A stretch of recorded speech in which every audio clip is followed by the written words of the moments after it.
All right, quick time out because if you think Richmond already had its moment, not even close. Richmond doesn't grow loud, it grows quiet, confident, and that's why what's happening right now is catching people off guard in the best way. The city's been stacking changes in the background, and suddenly people are looking around like, wait, when did this start happening?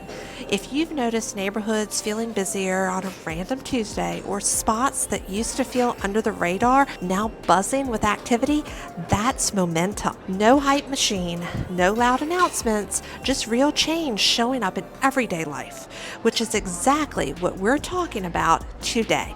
Because in this video, we're breaking down 20 big things already reshaping Richmond by 2026. The things that impact your daily rhythm, your commute options, your weekend plans, and how the city functions. There was a time when people described certain Richmond neighborhoods like they were temporary. Yeah, it's cool for now. And then time proved otherwise. I worked with someone once who was convinced they'd never be a city person. Driving everywhere, no walking, routine set. Fast forward, and they're texting me saying we spent all day out, patios, shops, river walks, and never even got back in the car. That's Richmond. It doesn't force the change. It just quietly reshapes your routine. That's why paying attention right now matters. Not because of cranes or timelines or press releases, but because these shifts show up in real life, where your weekends disappear, how the day gets away from you faster than you planned, how often you say, let's just walk. Before we get into the big projects and long-term stuff, you've got to feel the lifestyle changes first, because that's always the real driver. And once you see that part clearly, the rest of the city suddenly reads differently. And if the space behind me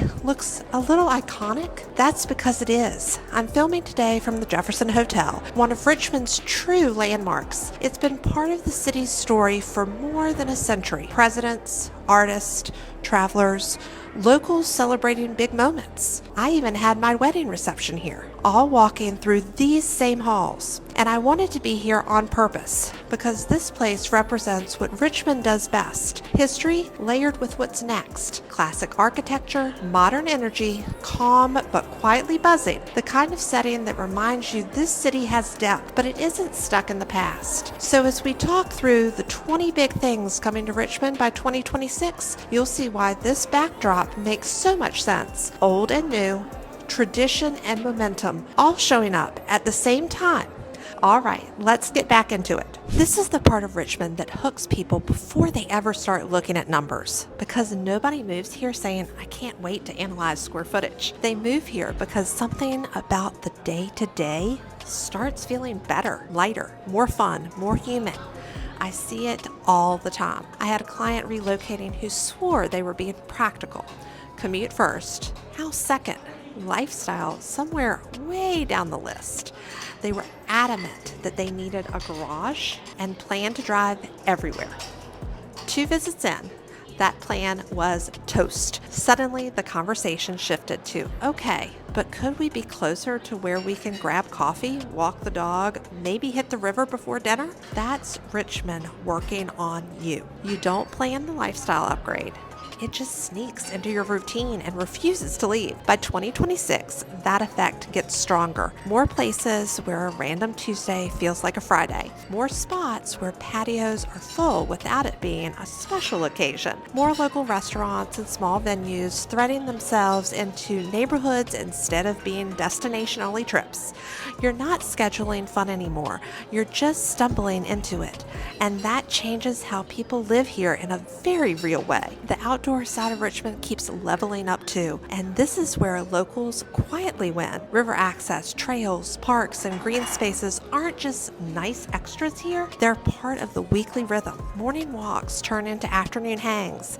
A quick loop turns into an hour because you ran into someone you know. The James River Park system alone draws well over 1 million visits a year, and it runs straight through the heart of the city. There aren't many places where you can grab coffee, walk across Belle Isle, and still make it to dinner without ever getting back into your car. It's not flashy. flashy, it's just baked in. And that's why people who move here end up spending way more time outside than they ever expected. Culturally, Richmond's still got that grit, still independent, still a little allergic to being told what it's supposed to be. But there's more confidence now, more creative spaces, more events that feel organic instead of forced. Richmond consistently gets called one of the most active river cities on the East Coast, and instead of polishing that away, the city's leaning into it.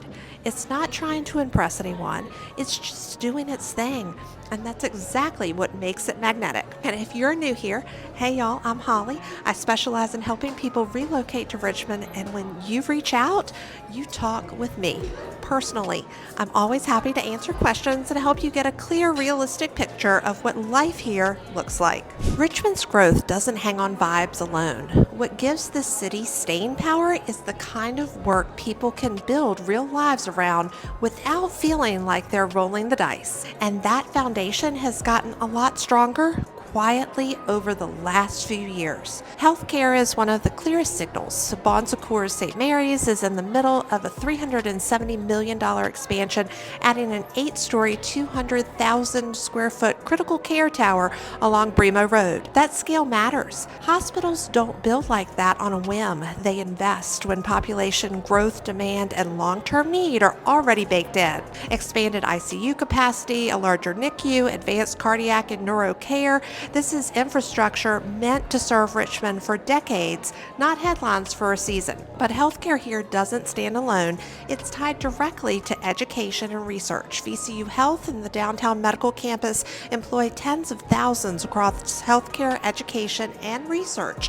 And that pipeline keeps feeding the city with doctors, nurses, specialists, and researchers who don't just pass through for school and leave. A lot of them stay. That steady talent loop is one of the reasons Richmond attracts investment without needing one blockbuster employer to carry the whole economy. What follows that kind of institutional gravity is an entire support ecosystem: clinics, labs, outpatient centers, professional offices, suppliers, and everyday services that show up wherever large workforce concentrate. Spend a weekday morning near the VCU Medical Campus or along Broad Street and you feel it. Shift changes, scrubs crossing intersections, coffee lines moving fast before rounds start. These aren't flashy jobs, but they're durable. They don't evaporate with market swings, and they quietly stabilize the areas around them.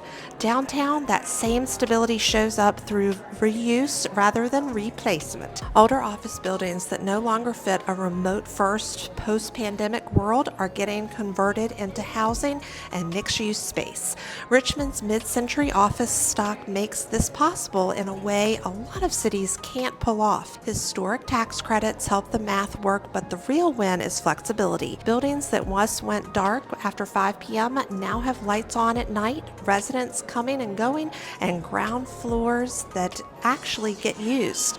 That keeps downtown active outside of business hours and protects the city from betting everything on one kind of job market. What really separates Richmond from flashier growth stories is balance.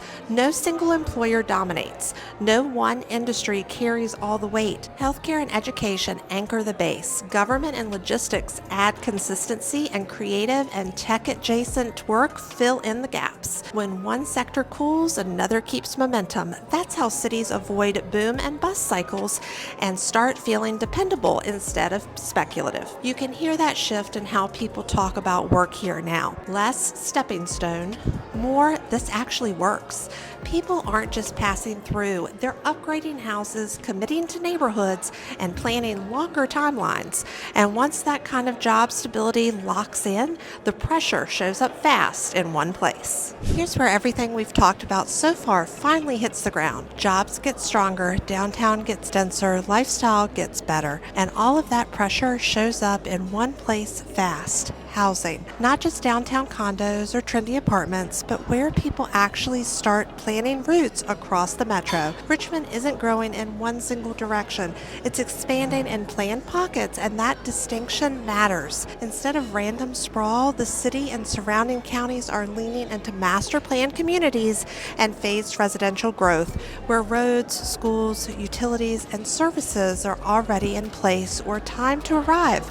Across the region, thousands of new units are either under construction or approved, which tells you this isn't speculative growth. It's responding to demand that already exists, whether you prefer a quieter setting or something closer to activity.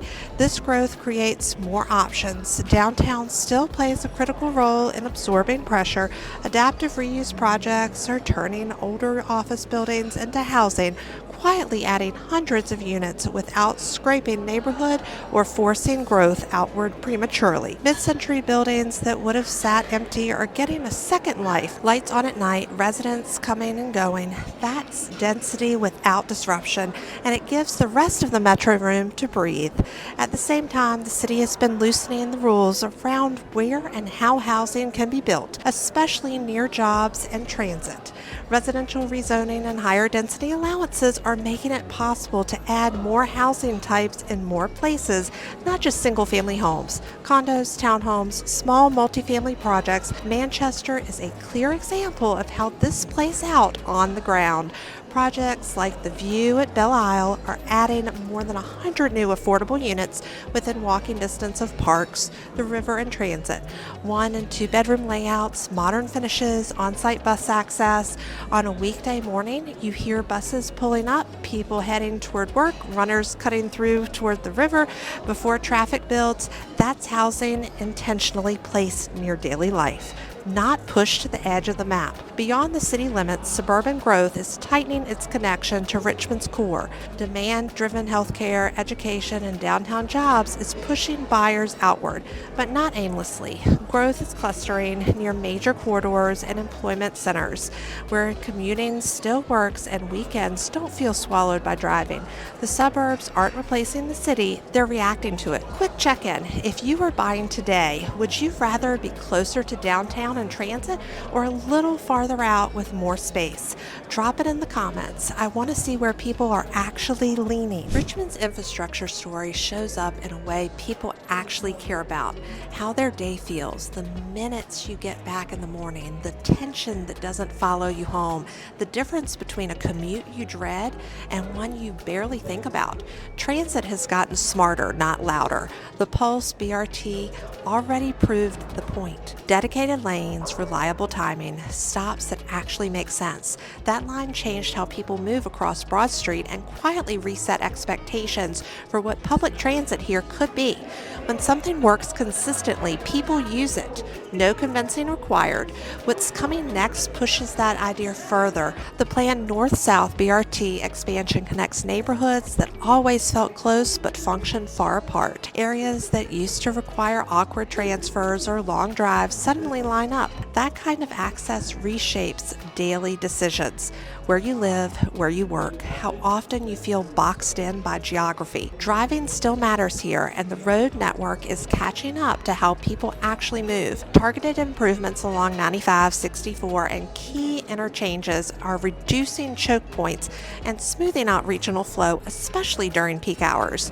You feel it when familiar bottlenecks stop dictating your entire morning. Shorter delays, more predictable timing, less white-knuckling it through the same stretch every single day. In practical terms, that's the difference between a 30-minute drive and a 10-minute walk or bike ride, depending on where you land. River crossings are getting more reliable too. Bridge upgrades and replacements are key connectors like the Manchester Bridge and other James River crossings mean fewer surprise slowdowns and more redundancy when one route backs up. In a river city, that reliability is everything.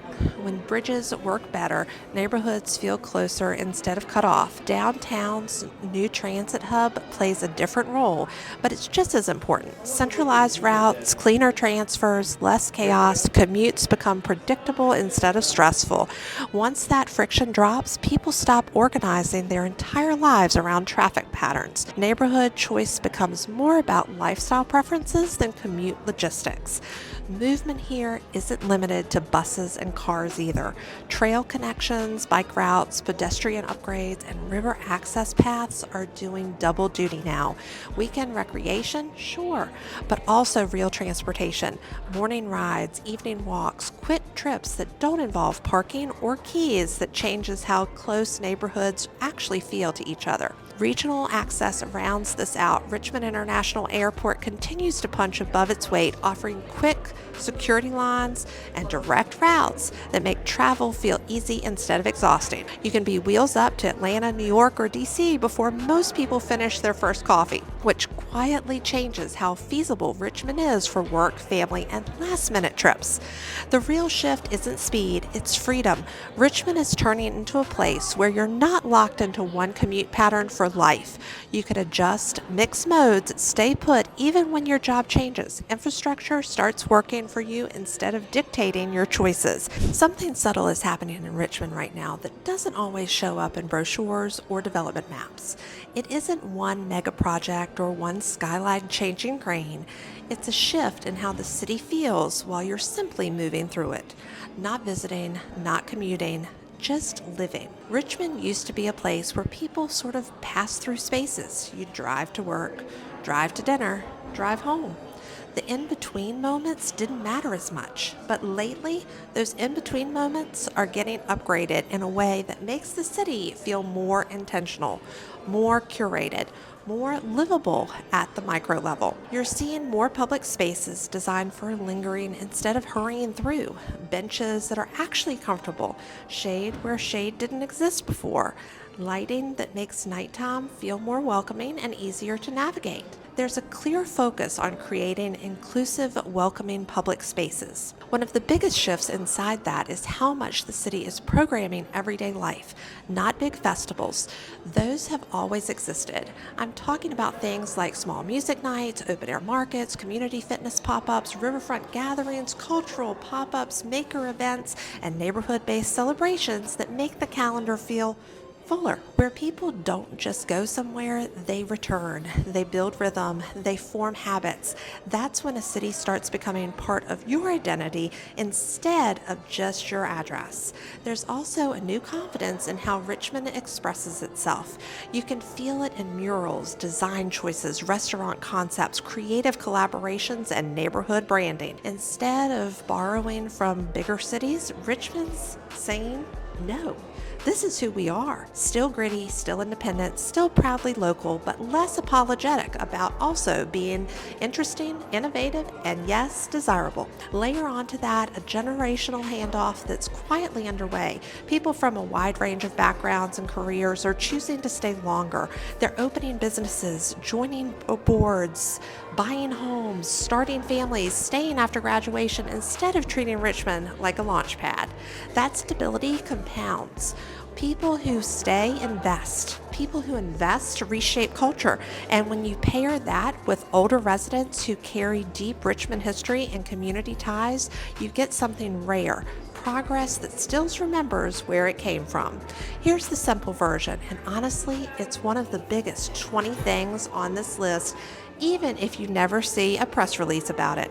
Richmond is becoming a place you experience, not just a place you use. A city where you don't just say, I live here. You say, this feels like me. Quick gut check.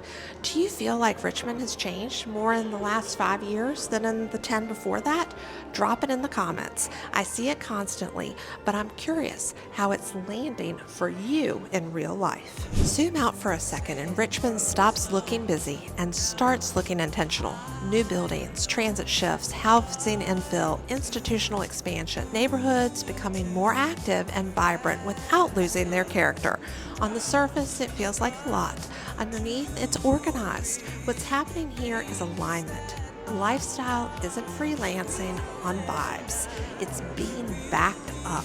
Jobs aren't landing randomly. They're anchoring where people actually live. Housing isn't spreading out of desperation. It's following infrastructure, transit, and demand at the same time. Commutes are easing while density increases. Institutions are expanding as neighborhoods mature around them. That kind of coordination doesn't happen by accident. What's wild is this kind of alignment usually happens after prices run away, not before. Daytime shows you the infrastructure. Nighttime shows you whether a place actually works. This is what mature growth looks like. Richmond is shifting from a city people stumble into to a city people choose on purpose. Not because it's cheaper than somewhere else, not because it's hiding under the radar, but because it functions. Daily life functions, movement functions, jobs feel durable, neighborhoods feel thought through, and when multi-hundred-million-dollar institutions like Bon Secours are locking in decades ahead, that stability isn't theoretical anymore. The shift isn't loud. That's the giveaway. The win here isn't perfection, it's selection. You decide whether you trade space for walkability, commute time for price, or quiet for access. There's no single moment where everything flips overnight. It shows up quietly. Over $500 million in combined public and private investments stacking across transit, healthcare, and housing without the chaos that usually tags along. Every development sign hits differently. Every coming soon carries more weight. At that point, the question isn't whether Richmond is changing, it's whether you're positioned for where it's already going. Let me know in the comments which shift you think matters most, housing, jobs, or lifestyle. Richmond isn't having a moment, it's entering a positioning phase, and that changes how smart moves get made. You just saw how lifestyle upgrades, job growth, housing shifts, and infrastructure are stacking together, not randomly, but in a way that rewards people who understand the timing. We see this play out constantly, like the client who almost chased a cheaper house, paused, zoomed out, and ended up in a neighborhood that fit their daily life and where the city is clearly heading. That's the difference between reacting and moving with intention. I'm your local Richmond relocation realtor of choice, and if you're buying, selling, or relocating here, this starts with a real conversation, not pressure. Call me, text me, email me, or grab a time on my calendar anytime. All of my information is right there in the description. And when you're ready to keep going, jump into my next playlist because the next video breaks down exactly where these changes hit hardest, block by block, so you're not guessing your way through one of the biggest decisions you'll make. Thanks for hanging with me. I'll catch you in the next one because this story doesn't stop here.